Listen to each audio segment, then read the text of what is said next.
علامہ اقبال نے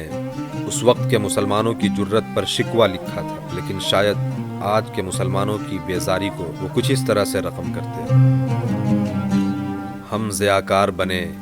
سود فراموش رہیں، فکر فردا نہ کریں،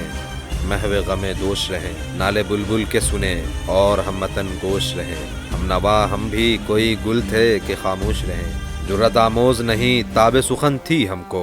نظر انداز کیا امت کی آنکھیں پرنم کو، تیری مخلوق پہ کیا گزری ہمیں یاد نہیں، کبھی سنی کسی مظلوم کی فریاد نہیں، اپنے دنیا میں ملوث رہے غافل ہو کر، ہم نہیں ڈھونڈ سکے تجھ کو دلوں سے کھو کر، اب یہ حالت ہے کہ ایمان میں ہم کم تر ہیں، ہو گئے پست کے معذور سے بھی بدتر ہیں، اب یہ حالت ہے کہ ایمان میں ہم کم تر ہیں، ہو گئے پست کے معذور سے بھی بدتر ہیں، تیرے کعبہ کو یہودی سے بسایا ہم نے، تیرے قرآن کو نیزوں پہ چڑھایا ہم نے، تیری مسجد کو نہ گرنے سے بچایا ہم نے، تیرے لیے نہ کوئی حلف اٹھایا ہم نے، اس پہ بھی ہم ہیں ذرا سے بھی پشیمان نہیں، نبی کے امتی اب ان جیسے مسلمان نہیں اب ہم میں تیرے نام پہ مرنے والا، مسلمان رہ گیا فقط ظلم سے ڈرنے والا، اب تو ڈرتے ہیں کہ ظالم نہ پریشان کرے، چھپ کے رہتے ہیں بتا کیسے تیرا کام کریں،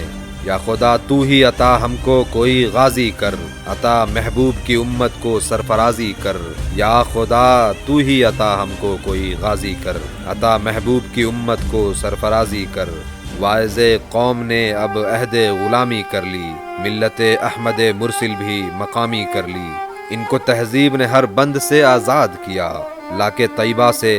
صنم خانے میں آباد کیا، قلب میں سوز نہیں روح میں احساس نہیں، کچھ بھی پیغام محمد کا انہیں پاس نہیں، مشکل امت مرحوم کی آساں کر دے، اس کے مردوں کو عطا جرت فرداں کر دے، جن سے نایاب محبت کو پھر سے ارزاں کر دے، ہند کے دیر نشینوں کو مسلمان کر دے، یعنی اب زندہ اسی قوم میں وہ غازی ہو، تیرے احکام جہادی پہ وہ راضی ہو،